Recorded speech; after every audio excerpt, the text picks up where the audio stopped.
still remember the moment as if it happened yesterday. The lights of the wedding hall glittered like stars. The music was loud, and laughter filled the air. Everyone looked so beautiful, dressed in their finest clothes, smiling as though life was perfect. But for me, it was the night my own sister decided to make me feel like an outcast in front of the people who were supposed to be my family. My sister, Clara, had always been the golden child in our household, the one who never seemed to do wrong, the one my parents praised endlessly. And though I loved her with all my heart, I had always lived in her shadow. Her grades were better, her clothes prettier, her friends richer. If I ever spoke of my dreams or my struggles, my parents brushed them aside and said, "Why can't you be more like Clara?" I grew used to being compared, belittled, and overlooked. But nothing prepared me for what happened at her wedding. The invitation had come weeks before the event. A glossy card, with golden letters embossed, inviting me and my husband to witness the happiest day of her life. I cried when I read it, not because of the beauty of the card, but because for once I felt included. For once, my sister wanted me there. I even convinced myself that maybe things were changing. Maybe our bond was stronger than all the jealousies and differences of the past. So I spent weeks preparing. I bought a dress I could barely afford, a deep emerald green gown that made me feel confident. I saved money to buy a necklace that sparkled just enough to match the occasion. I practiced my makeup, learned to curl my hair, and even took time off work so I wouldn't arrive looking tired and worn out. I wanted to be there for her, not just as her sister, but as someone who supported her in her new journey. But the moment I walked into the venue, I felt it. The stares, the whispers. People turned their heads, their smiles tight and insincere. At first, I thought maybe it was just my nerves. Maybe I was imagining things. I tried to ignore it and walked toward my family's table. That's when Clara spotted me. She froze. Her eyes scanned me from head to toe, and instead of the warm smile I had imagined, her lips curved into a smirk. She walked over, her white gown trailing like she was some kind of queen, and leaned close to me. "You can't sit here," she said flatly, her voice cold enough to pierce the music around us. I blinked, confused. "What do you mean?" "I was invited, Clara. This is your wedding. Why wouldn't I sit with family?" Her laughter was sharp, meant to be heard by the people nearby. "Because, dear sister, this isn't your place. You look out of step. It's my big day, and I won't have you drawing attention for all the wrong reasons." My face burned as a few guests chuckled under their breath. I tried to swallow the lump in my throat, but the humiliation only deepened when she motioned to one of the ushers and told him to move me away from the family table. "Put her near the back," she instructed casually, as if she were deciding where to place a piece of old furniture. The usher hesitated, embarrassed on my behalf, but Clara's glare left him no choice. And so, in front of my parents, my relatives, and dozens of strangers, I was escorted to a small table near the corner of the hall. The laughter around me echoed louder than the music. I wanted to cry, to scream, to leave, but something inside me hardened. As I sat in that dark corner, watching her bask in the spotlight, I realized something important. She didn't just want me excluded. She wanted me humiliated. This wasn't an accident. This was deliberate. That night, every word of her vows, every toast raised in her honor, every cheer from the guests was like a knife twisting in my chest. But beneath that pain, a fire was ignited. Because if she thought she could banish me from her perfect wedding and get away with it, she had no idea who I had become. I smiled to myself, a small, secret smile. Clara thought the wedding was her big stage. She thought the spotlight belonged only to her. But I had something far more powerful than her glittering gown, her wealthy friends, or even her perfect reputation. I had the truth, and the world was about to see it. That night, as I walked home, my heels digging into the gravel, my phone buzzed in my hand. I stared at it for a long time, and an idea formed in my mind. Revenge didn't have to be loud or violent. No, my revenge would be quiet, digital, and devastating. Clara had banished me at her wedding, but soon she would learn what it felt like to be banished in front of the entire world. The morning after the wedding, my phone was flooded with photos and videos of Clara's perfect day.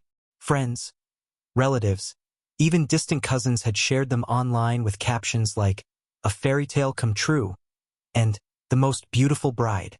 Each post was like salt in the wound, reminding me of the humiliation I'd endured.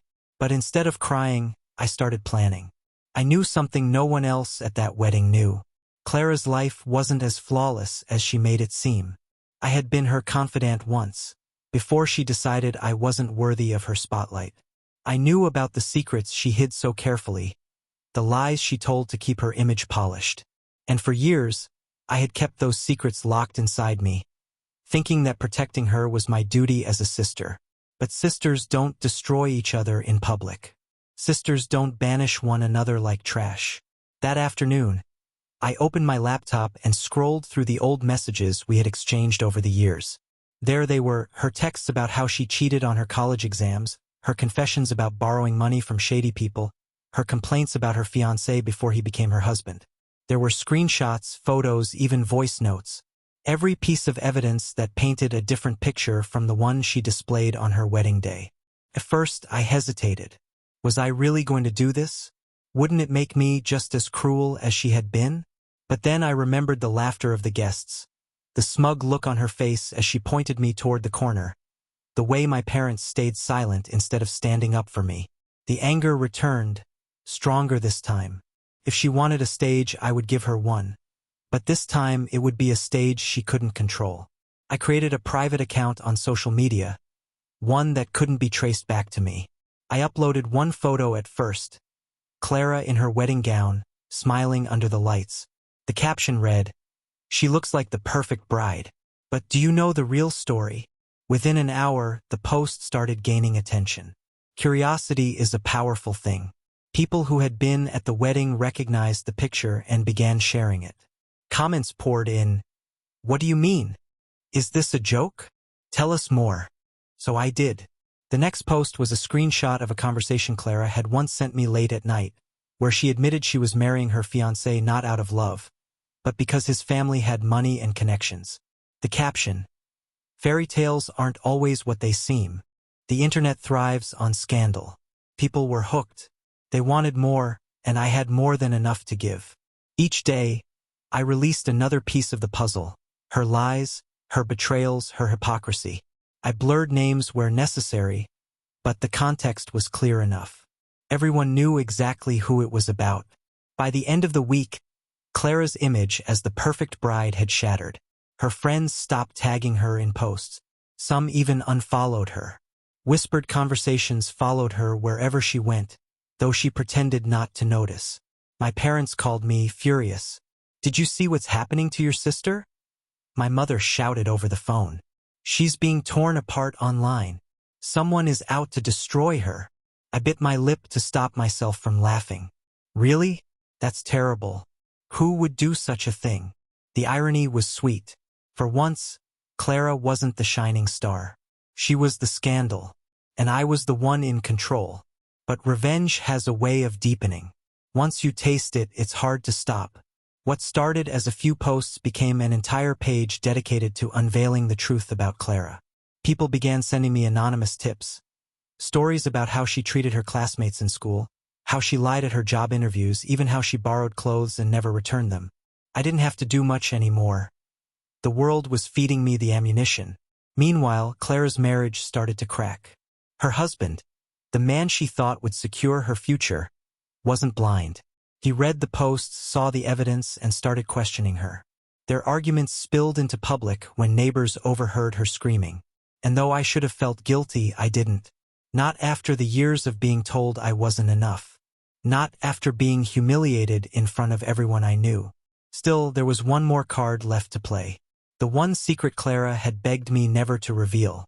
The one truth that could destroy not just her reputation, but the foundation of her new marriage. I stared at that piece of evidence on my phone one night, my finger hovering over the post button. Part of me hesitated. Was I ready to cross this line? Was I ready to watch her life crumble completely? But then I remembered the sound of her laughter, the cruel way she dismissed me, the silence of my parents who let it all happen. Yes, I was ready. That final secret was one I had carried like a stone in my chest. Months before her wedding, Clara had confessed something to me in tears. She had slept with someone else while she was already engaged. It wasn't just a fling. It had gone on for weeks.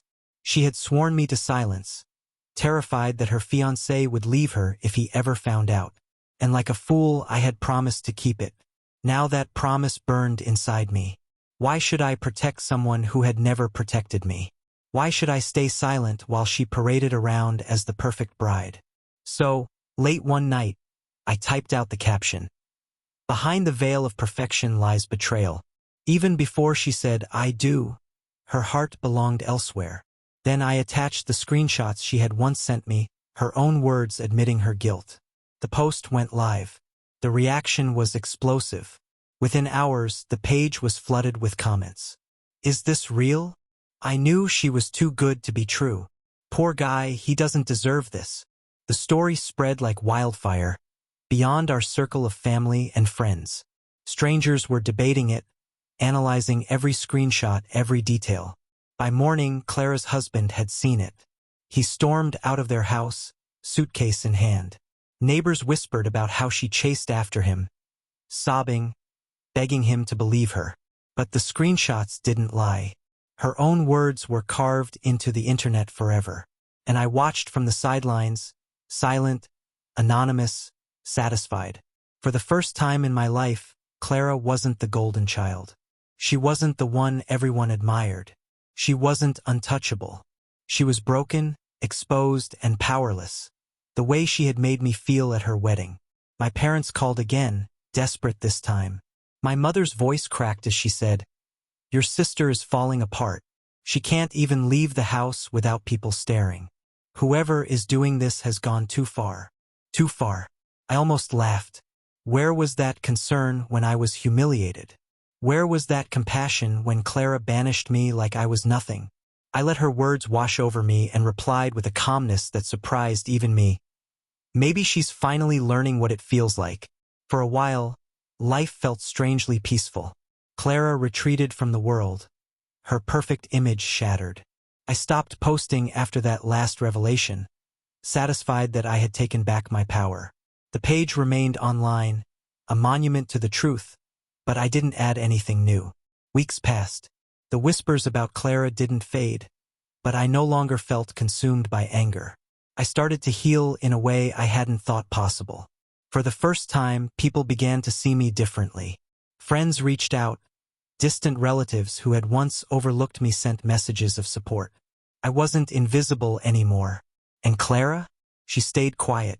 Her marriage was over within months. The man she thought would secure her future filed for divorce, citing irreconcilable differences.